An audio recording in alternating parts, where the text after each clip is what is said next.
Hello, and a joyous welcome to This Woman's Work, a space where you can hear and read about some amazing women, the fantastic jobs they do, and the paths that have led them to where they are today.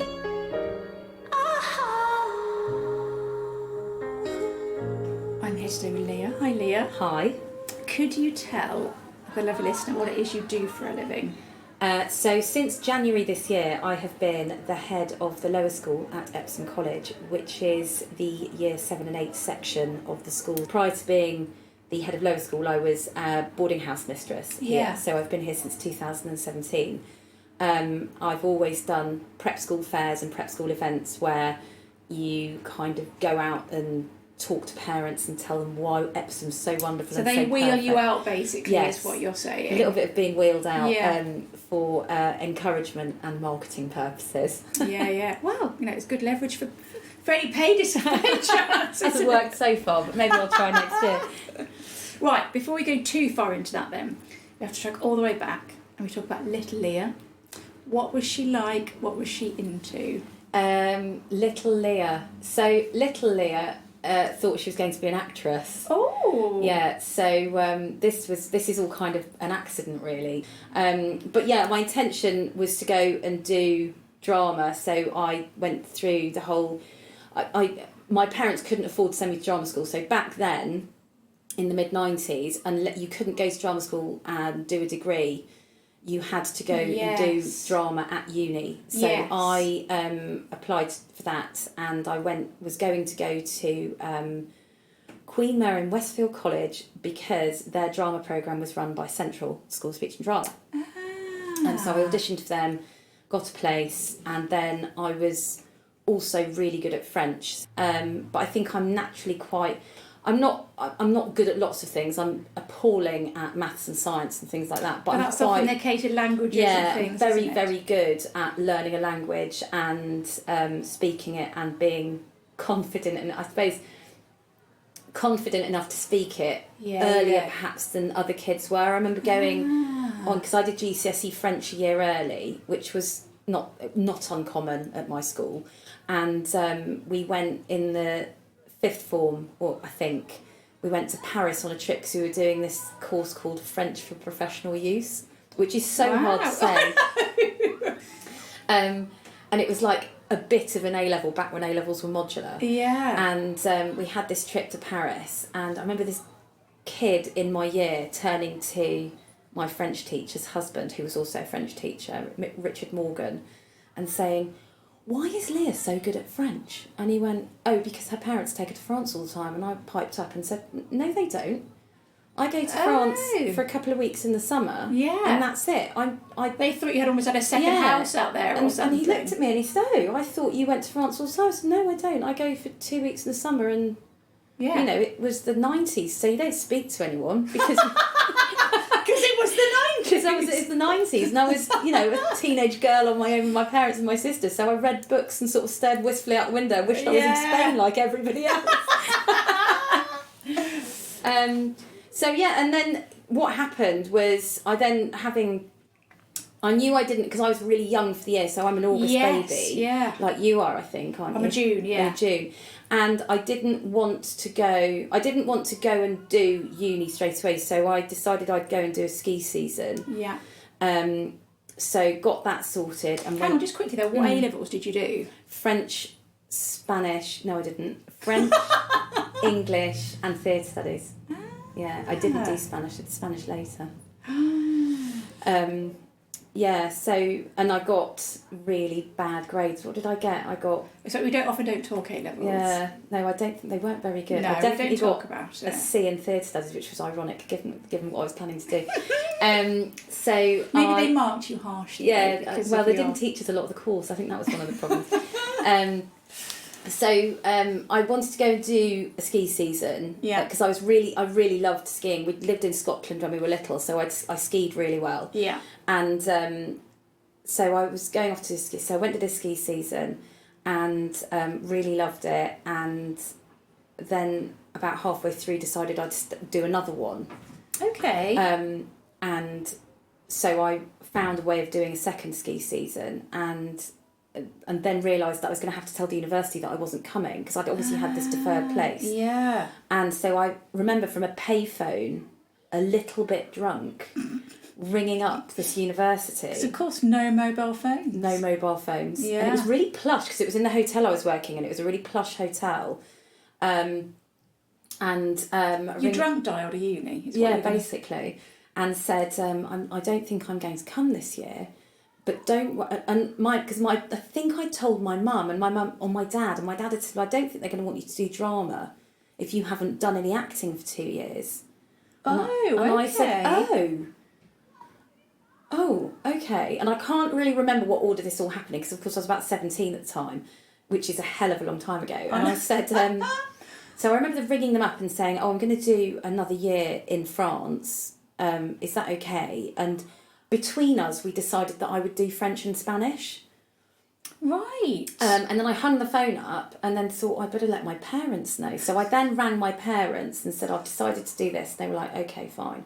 And years later, I remember my mum I think it was my mum saying, well, frankly, we were surprised when you came back. We just thought you would just stay there. Yeah. And so, I then went from my ski season and down to work for the same people in Antibes, in the south of France, in a bar there, and then was persuaded to go and work on a yacht for a bit. So I then worked on a yacht, like a gin palace Just yacht, brilliant though. which was mad. Yeah. And I used to get an envelope of cash at the end of every month. But so by the time I got to uni, my French was amazing, absolutely amazing, and I had to do. And I'd done with my A-levels, that was the other thing I did. I did GCSE Spanish with my A-levels. But I was doing beginner Spanish. So you didn't do that so had you learnt Spanish as a GCSE or was it not? So I did GCSE Russian because I thought it would make me look clever. What it does make you realise is that you can't learn enough Russian to hold a conversation over a course of GCSE. Okay, right. No, you can say no, yes, thank you. Wow. Besides, my name is, and that's pretty much it. It's so hard. And I didn't like it. No. I think that was the other problem. So, and again, it was like being in France. I looked at all the people doing Spanish and was like, oh, that looks fun. Yeah. They're going on a trip to Spain and I'm going to Moscow in 1993 and that's going to be really awful. The Cold War's just finished. There's no food. Yeah. It was very weird. So I went to uni with really, really, really good French. Yeah. Did beginner Spanish because I'd done GCSE before. It was all right. I was quite good. Yeah. Did that for a couple of years, and then in third year, I said I thought I'd go to. I went to see my tutor, and I said I thought I'd go to France, and she said no, absolutely not. So I got sent off to Spain. Only went to Catalonia. Okay. So I was about 12 miles from France, in the depths of Catalonia. Yeah. Where nobody speaks Spanish; they all speak Catalan. Yes. So then, what made you pick that? I didn't know. Right. I think I did a British Council thing where I went to teach English in a school, so I was like their assistant. And of course, no web anything back then. It's no, literally you just got what phone stuck, calls. And, whatever. Yeah. So ended up there. Spoke Spanish, but heard so much Catalan that by the end of that, I then came back for fourth year. Yeah. And thought, well, I might as well do Catalan because that's going to bump my degree up. So I was able to do beginner's Catalan, which of course was an absolute piece of cake. How far different is that from It's Spanish? quite different. Right. It's another Romance language, so it's like Italian, French, Spanish. It's almost like a merging. But the grammar's really odd. The pronunciation is quite strange compared to Spanish, certainly. Possibly more like Italian, really, the way they do it. But it's not the same. And as you know, having travelled to the airport and stuff, you see the signs, sortida, salida. It's different. Yeah. So did quite well in that, and then managed thanks to that, because my Spanish exams had been so bad in second year. That bumped all I was really lucky because where I went to uni, it was modular. So all of the stuff from first year counted. Okay. So my amazing Spanish marks in first year counted, but I didn't have to count my awful second year Spanish marks. But then So it was all worked out. It was really lucky. Yeah, yeah. Because if I'd done a traditional degree, it would have been absolutely disastrous. Yeah. But yeah, so I ended up with a 2-1, and then of course I then wasn't going to be an actor because of course you finish uni and you're like, oh, I'll go to drama school, and you think, I just need to earn some money. Yeah. I haven't got, you know, I don't have but parents it was also that could... quite a thing to do then, wasn't it, just to start working? Yeah. You've got to start working now. And of course, I was 2 years behind everyone else because, of course, I'd had 2 years out, well, almost 3 years behind everyone else because pretty much all my friends from home had done a 3-year degree. Yeah. None of them had a gap year, let alone two. Yeah. So I then sort of faffed about and looked for jobs, and I worked for a billionaire for a bit. I did a bit of reception work in the city, and then went to work at Foxtons.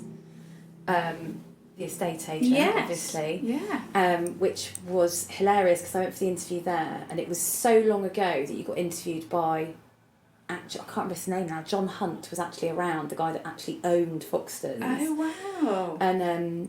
And he came in and sort of spoke to the room there were hundreds of us that had applied for these jobs because of course they were going through estate agents, like, you know, it was ridiculous. Like, people would be there for like 6 weeks and then they'd just disappear because they were either rubbish at it or they'd made a couple of grand and they thought that would do. and nobody's on the salary, everyone was on zero, you know, no money, but like these massive commissions. Yeah. And I was an IT trainer.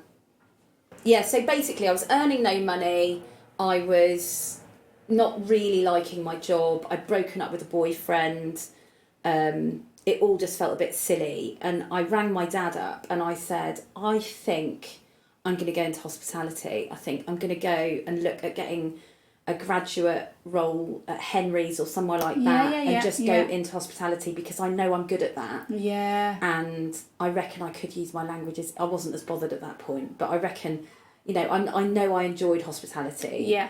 And my dad said, okay, so what's your plan? And I said, well... I'm just going to walk into Henry. Yeah, I'm going Henry's. to read the paper until I find an advert for that. Can I have a job? And he said, have you thought about coming home? Aww. And I was like, well... And he said, it's just that... So what are you now? What, 25? 2000... I'm born in 1977, so what would I have been? Yeah, 25? No, not maybe 24? not... 24, maybe. Okay. And he said, I just wonder whether... So I've got a bit of a situation in the office. My PA is really poorly. It's a really nice lady who I'm still in touch with. Had a brain aneurysm, I think, and a hemorrhage of some sort anyway, and was off work while she recuperated. Wow. And so he said, I've got an office job that you could come and do. You could live at home. Yes. And then you could work out what you actually want to do. Yeah. Smart dad. I know. And I was like, oh, I don't really want to go back to Oakham, though. No. I haven't lived there for years now. It's a little bit rubbish. Kind of ran away from it. Yeah. So obviously I then moved back to Oakham. Yeah.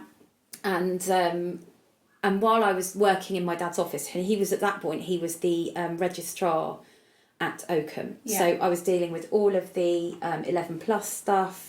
Okay. Talking to prospective parents on the phone and that kind of schmoozy stuff, and it was quite fun. Yeah. It's like, oh, this is nice, and it's nice being in a school, and there were lots of young staff around that were similar age to me. Yeah. I was good friends with Michelle Northcott, who you know. Yeah. And so I ended up spending lots and lots of time with teachers, and a friend of mine, Gareth, who is now a headmaster, he's now on his third headship actually, said, I really think you should become a teacher. And I was like, oh, but that's what my parents do. I'm a bit cliche. And he said, I really think you should. I really, really think you should. And I said, but I don't want to go back to uni. And he said, well, you don't have to if you come and teach somewhere like this. And I said, what do you mean? He said, well, you just write them a letter and send them your CV. They'll invite you for an interview, and if they like you, they'll just give you a job. Yeah. I said, surely not. That's not a thing. And my dad said, no, that is a thing. That's how I did it as well. And I was like, oh, okay. So Gareth, who was amazing and continues to be amazing, he's a really good friend of mine as well, helped me write my letter, and then we crafted a CV that kind of really emphasised how much training I'd done at Foxtons. Yeah. And sent it off to various different posh schools. Yeah. So I had a couple of interviews that I got a couple of yeses for interviews. Yeah. And I went up to Haileybury college, which is in Hertfordshire. Okay. And met on a Saturday morning, and I remember ringing him up and they rang me to ask me if I could go for an interview. Wow. And I said, I mean, this is ridiculous, isn't it? Will I need to teach a lesson? Because I've never done that before. Yeah. Because I had done a bit of teaching English and stuff in Spain, but not a classroom of people. No, it's not like that. And at the time I was like, oh, brilliant. And then afterwards, when I got the job, I was like, oh my God, and I still haven't even taught a lesson. So I went and met with all these people. So I had an interview with the headmaster, who was... So what job had you applied for, or what were you going for? French and Spanish teacher. Yeah. And so, I had an interview with the headmaster, an interview with various other sort of senior people. Yeah. And then I was due to go to Wickham Abbey on the Monday. So this is the Saturday. Yeah. They rang me on... Did they ring me on Sunday? They must have rung me on Sunday night and offered me the job. Wow. And then this Did they know you were going to the other one on Monday? No, I don't think so. Okay. I can't remember. And so they rang me, and he said, and I remember saying, "Have you got any criminal convictions at all?" And I said, and he said, "Parking and speeding fines don't count." And I said, "No, I haven't then in that case." And because I'd just been done for jumping a red light, so I took this job. But I was supposed, this is how long ago it was, right? So I had to ring Wickham Abbey on the Monday to let them know I wasn't going for an interview. But their voicemail inbox, that answer phone, which must have been a tape, was full. So I couldn't couldn't get through. So I'm ringing and ringing and ringing. I know you have a little life in you yet. I know you have a lot of strength left. I know you have a little life in you yet. I'm so sorry to bother you. I'm supposed to be there in like half an hour, but I've accepted another role. And this lady was like, "Oh, I'm terribly disappointed. We were really looking forward to meeting you." I thought, why do you all want somebody that hasn't got any qualifications to come and teach at your schools? You're all mad. Yeah, that is like the epitome of imposter syndrome, isn't it? And I don't think I've ever got over that, actually. I think every new role I've had, I've always really struggled with imposter syndrome, probably because of that. Yeah. But yeah, that was where it all started. And I think, being at home with mum and dad and seeing him, I don't know if he did get school holidays then, but seeing the school holiday people have their school holidays over the summer, I was like, I've definitely made the right decision. Well, also, you really wanted to use your languages. Yeah. Really wanted to do it. And it's so hard to do that unless you work in banking, and I can't add up. Yeah. So that was never going to be an option. Yeah. Okay, so now you're in Hertfordshire then. Yeah. Moved there. So moved there. So I got, I was really lucky as well, because then they said, would you like to be a resident tutor? So come and live in one of the boarding houses. So I did that. So then was at Haileybury for 2 years. Loved it. Really, really loved it. It was a wonderful, wonderful school to be at. I met loads of wonderful people.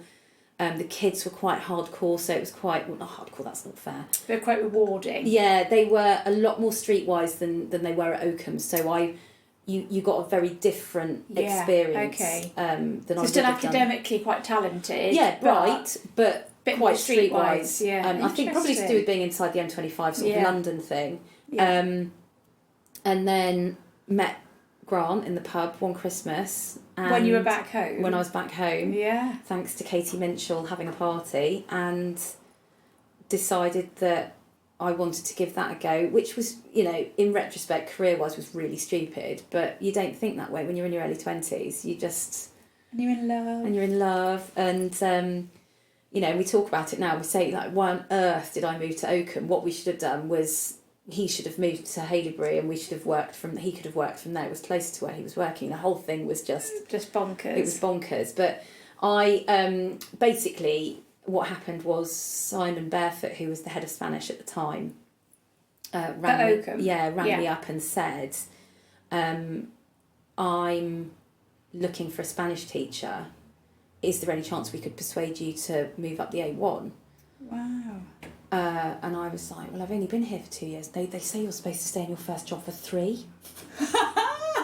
and he said, I don't think that will matter. And then I went up for the interview at Oakham. Stuart Wesley, who was the head at Haileybury, told me I was making a massive mistake. He was like, you shouldn't be doing this. It's a really bad idea. You should stay here. I'll make you a house mistress, I'll do this, I'll do that, blah, blah, blah. Oh, well, that's lovely though. Yeah, and I should have listened to him. And then I got to Oakham, and Joe Spence, who interviewed me, who I saw recently actually, really, really like him. He was the head at Oakham and then he went to Dulwich. Right. Said to me, I'm not sure this is a good idea, Leah. He said, you know, what are you going to do? You're going to come back to Oakham and you're going to stay forever. And I went, I won't. And he went, Anyway, sure enough, 11 years later, I was then still there. But, you know, it's, as you were saying earlier, it's a career that lends itself to having a family. And so in the 11 years that I was at Oakham, I was blissfully happy for 95% of the time, I would say. You know, I had so much career satisfaction. Career satisfaction's not fair, because I don't think I really thought I had a career at that point. I think I thought I had a job. Yes, yeah, okay. Because I think there's a difference. Yeah, yeah. So I had so much job satisfaction. I had two great kids. I was able to take maternity leave. Yeah. I then after You've got your support network yeah, there. exactly. After Eloise, I made the decision to come back full time, because back in the day, you know, 12 years ago, it wasn't anything, you know, there was no flexible working, there was nothing. And so being a part-time teacher in a 6-day-a-week school was rubbish. Yeah. So going back full-time was the so you sensible were just option. teaching now? You weren't... Yeah, I wasn't doing anything else. I had been a head of year at Oakham. I was one of those for a couple of years, but I stepped back when I had one of the kids. I can't remember which one, probably Esme. And then, I was really, really, really happy. Right. In about the January, and I went, I don't think I want to live at Oakham. I don't think I want to work here anymore. And how old was your youngest then? So it would have been 2005, so we would have had a 3-year-old and a 5-year-old. Wow. Yeah, and I just went, I don't want to, I think I want to do You're more. having almost a bit of an identity. Yeah, and I think I then had switched into wanting a career. Yeah. Because I was back at work full time. Well, you'd done the kids, hadn't you? Well, and also they were at nursery. They were really happy. So applied for some jobs, and got very close to a lot of them. But then the one I got was down in Brighton at Rodine. That's it. So I went and worked there as house mistress. So having got to Brighton, we loved Brighton. I mean, we own a house there now. We love it. We've got friends there. But it wasn't a nice place to work. So I couldn't quite work out what I was going to do as an exit strategy. And I spoke to my friend Gareth that I mentioned earlier. And he said, you've just got to get your head down, persuade him that the sun shines out of your arse, basically, and do 2 years and then ship out. Okay. And go back to the Midlands and say it's a family thing. So how long in had you realised it wasn't really? I think I realised in about October. So it started in September, and within half a term I was like, oh, I don't like it here. It wasn't a nice place to work. And you were a house mistress? I was a house mistress, which was very odd. And teaching as well. And teaching. Yeah. Really nice part. The staff were lovely. We've got lots of friends that still work there. Worked there. Some that still do. It was a really nice group of people, but the management was really unpleasant. But my friend Rebecca, who works here, rang me and said, how happy are you at Rodine? I was like, absolutely hate it. Why do you ask? Because she'd been at Downhouse, which is another girls' school, and we'd worked together at Haileybury. She said, it's just that we're looking for a house mistress at Epsom. And I said, well, I can't leave. She said, I think you probably can. So this is now, when? This is now February 2017. So you sort of 6 months later. Yeah. So I went and saw the headmaster and said, I'm going to go to this interview. Because, of course, the thing is, you can literally go, I intend to go. And they go, oh, okay. And I turned it all around. I said, listen, I think you're right. You were right. I shouldn't be working in a single sex. So I think you're right. I should be in co-eds. Everything you said is correct. It's me that's not right. You're definitely doing Lots it all right. Of smoke blowing. Exactly. And so came down and taught a lesson and had a tour and, you know, all the stuff that you do when you come for a teaching interview. And fortunately was offered the job. So that's how I ended up here. And so now we're in 2018? 2017 here. Yeah. And then ran a really, really lovely boarding house with a series of wonderful people working with me, taught Spanish, taught French. And I've just... I love it. It's such a lovely school. Yeah. And I thought about leaving last year, but the kids want to come. You know, my kids are both now here. they want to go to school here. They not see it as their God-given right, but they're like, we've put a lot of time into this place now. We want to come and experience it too. They weren't originally here? No, because of course it starts in year 7. Oh, okay, yeah. So when we first moved here, they were at prep school down the road. Yeah, of course. So and then applied for this role in May last year, I think, May last year, and after quite a lot of, because it was advertised externally as well. Wow. So it was quite a scary interview process, and it all happened around all the bank holidays we had last year, because we had extra ones, didn't we? So it would be like bank holiday weekend interview on the Tuesday, bank holiday weekend interview on the Tuesday. Kind of ruining your bank holidays. Yeah, and I had to, and then I was appointed, but I couldn't tell anyone for 2 weeks. And did you have an inkling you'd get it or not? No, I was absolutely sure I wasn't getting it, and then because anyone else internally gone for it?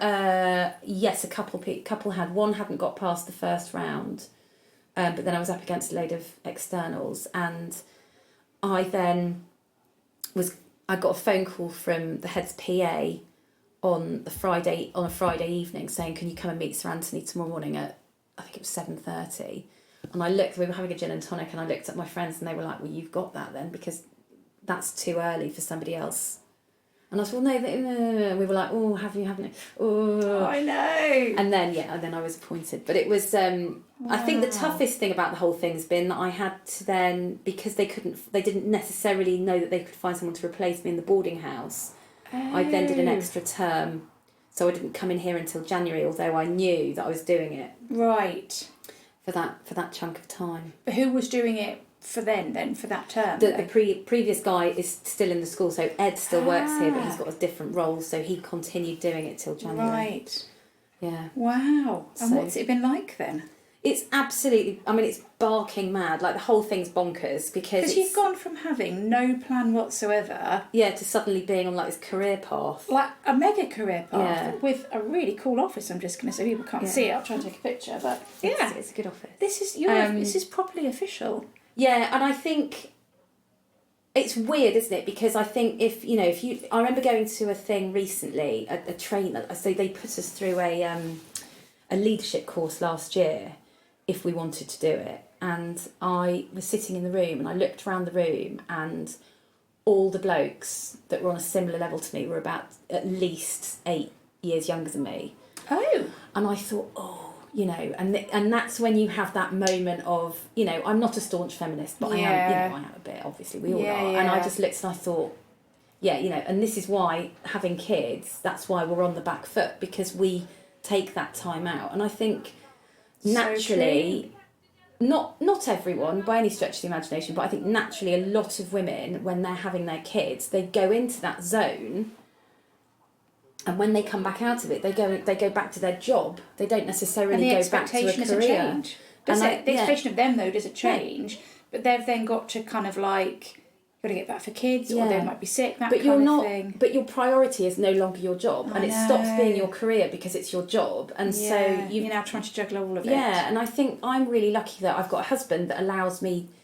That makes me sound like some sort of beaten up housewife, doesn't it? No, but it's a whose partnership. job allows me to dictate where we live, and how we live, and I think that's how I'm able to now have a career rather than just having a job, and it's quite exciting. I always ask, what's next? Is there a what's next? Because you're almost in your next, aren't you? I'm so new to it. I've only done 2 terms. I think, if I'm being honest, I think I probably would like to be ahead of my own whole school. Amazing. But that's such a new idea that I don't know how that's going to pan out, or if it will. And if it doesn't, I'm not so desperate to do it that I'd be sad. I think I'm now at the age and the kind of selfishness level to recognise that when I've done something for a period of time, there's going to come a point where I go, I've had enough. Yeah.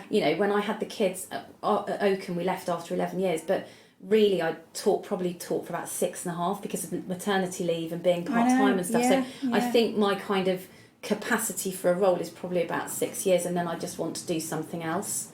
But let's face it, this school are going to so benefit from that, because you've now got that ambition. Yeah. you want to create impact, don't you? Yeah. You want to create change, positive Yeah. impact. We are living, as we've discussed off mic, Yeah. we're on a really weird cusp for the private school Yeah. sector. It's a lot of change and a lot of stuff that's Yeah. going to go on. It's a real chance for you to Yeah. have an impact and then see where that takes you. Yeah. It's almost like the stars have aligned Yeah, for you it in is, some and respects. it's very exciting, and it's, you know, and ultimately I'm lucky because I'm working in a school that I really like working in. You know, Yeah, it's there are lots of beautiful. people that have jobs that they're doing because they have to do Well, them. and it's a job. And it's a job. Still just a job. Yeah, and this is great. I like it, and I've got a great team. I've got an amazing PA, who just makes my life an absolute pleasure day to day. And yes, there are rubbish days. Of course there are, because it's life. But on the whole, it's pretty good. Do you know what? It's very similar to what Sophie was saying. She was going, obviously, because she's ahead of, early years and people, Yeah. whatever it is. She's absolutely nailing and bossing it. Yeah. She said, I've got a great team, Yeah. great PA. Yeah. She's just got the right people around her. It really makes a difference. It does, absolutely. Okay then, let's get you to a dog groomer. 3 final questions. Yeah. Is there some life advice you would give little Leah? Could be any version of yourself. Do you think needed some advice? I think she probably needed to know that she was prettier and thinner than she thought she was. Ah. Yeah, and perhaps be a bit more. I think be a bit more resilient to knockbacks. I think. Yeah. Not that I had any major ones, but I don't think I would have made it as an actor had I gone in there with. Because that is cutthroat, It's isn't it? cutthroat, and I don't Yeah. think I would have had that in me. No. But it obviously wasn't meant to be. No, it wasn't meant So to it's be. fine. Okay. What advice would your older self, so 70-year-old Leah looking at you now, what would she say to you? I'd like to think she'd give me a little pat on the back and say you're doing all right. Yeah. Yeah. You got Because there.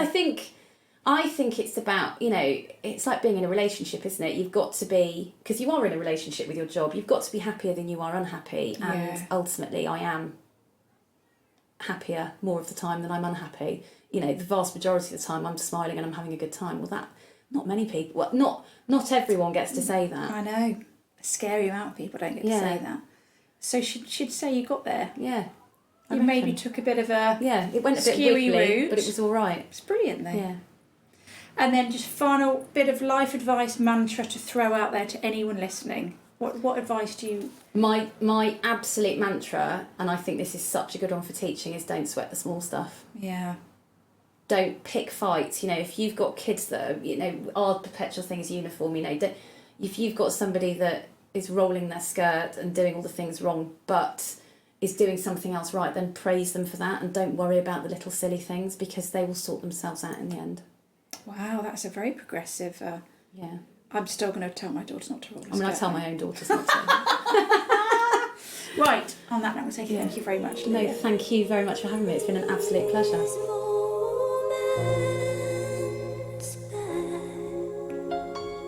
If you would like to hear more about this chat, see some pics and read about how to get started in this industry and or this role, then please go to our website www.thiswomanswork.org.